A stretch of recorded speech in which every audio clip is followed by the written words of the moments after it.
This is a Flat Cap Cafe Racer. If you watched my previous video on me loading the motorcycle up in a Transit Connect, you notice I didn't look that comfortable doing that.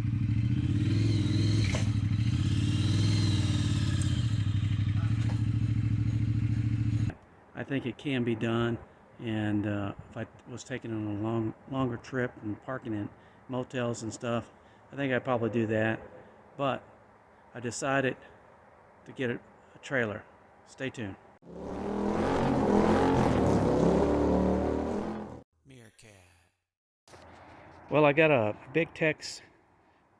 I think it's a SA 30 10 foot, and I haven't got a toolbox in it yet, but it's very similar to my other trailer. It's got a wooden floor. It's got a little shorter.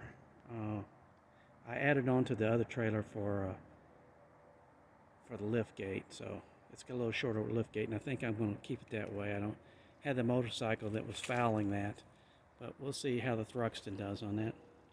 I've added a couple things I didn't have on the last one. Got a brand new receiver here, and you notice I've got a lock on the receiver. I also did if you can see this, there's a spot weld on the nut, a couple spot welds on the nut to keep somebody taking the ball off, then taking the trailer.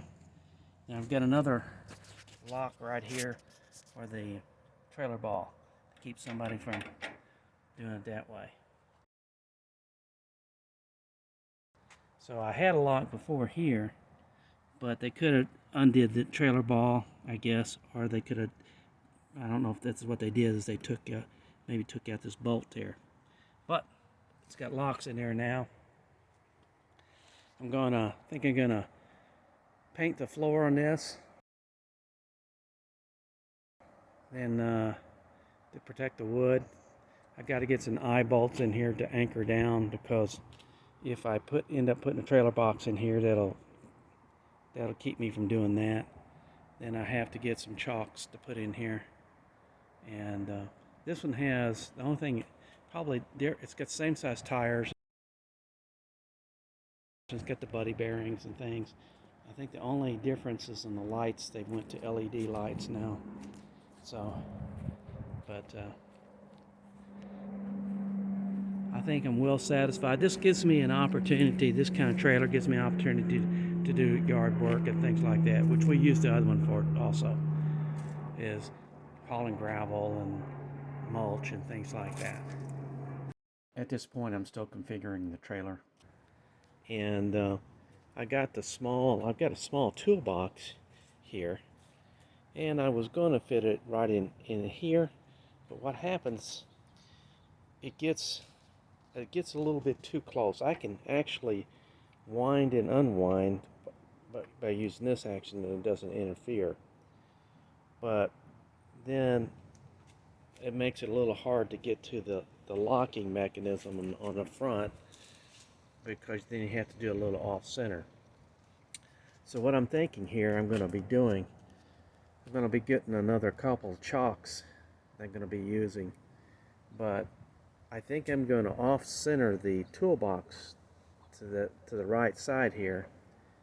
I'm going to put one of the regular wheel chocks up towards the front. I'm going to stagger a second one back over here.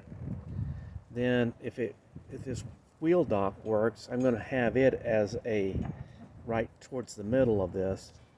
And the idea would be, when I'm just with one motorcycle, I'll use the wheel dock and go into the wheel dock.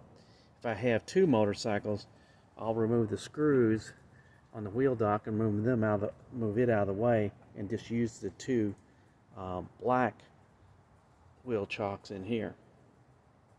I don't want to have, the way I was doing it before is every time I use the wheel dock, I'd have to remove the wheel chocks, the other normal wheel chocks.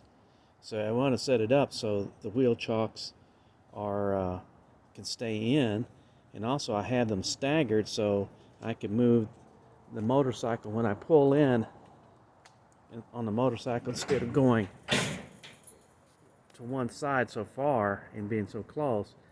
I'm going to spread them out, move it to the left, move this one to the right a little bit, then move this one to the left a little bit, and so I'm not so close to the rail. And by staggering them, then I'll should eliminate the possibility of the handlebars being so close together, because one will be a couple feet in front of the other one. Now these are the plates that I'm going to put on the bottom of the trailer. So that's what the wheel dock will go into. So I'll drill holes in the trailer for that and screw those in. And those screws, these screws here, will go in there. Then, and when I don't want to use, I'll just loosen up the screws, slide the wheel dock out, and put it up and get it out of the way. The toolbox will actually have U-bolts that will go down through the wood here and attach to below the wood here to hold the toolbox in. I think I'm going to do is I'm going to run a stagger like this. If I'm running two motorcycles, I'll run the two black ones in here, and that way I'll run the lighter one towards the front and the heavier one in the back. That way I can separate them a little bit more on the handlebars, and when they're banging around and stuff like that, they don't hit each other, and I still got a little bit more room on the sides. The one in the middle is the one I'm probably going to use just when I'm hauling one motorcycle.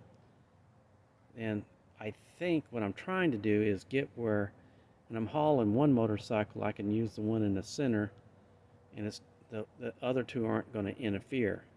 When I run the two black ones, then I'm going to take this one in the center out.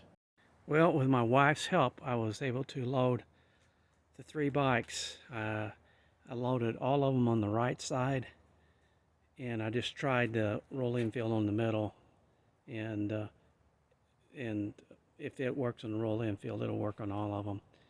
Then I put on the left side, I put the roll infield on the left, I put the Thruxton on the right, then I put the Thruxton on the left, and put the Tiger on the right.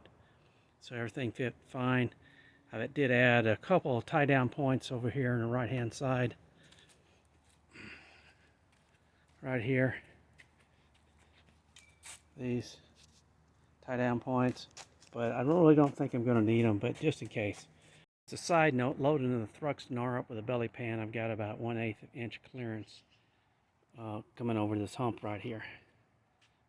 So, the next video you should be seeing I think Mr. Bill and I are going to go out on my new bike, so stay tuned for that. It's Flat Cap Cafe Racer out. Join me and my friends at Flat Cap Cafe Racer for riding and racing. Please subscribe.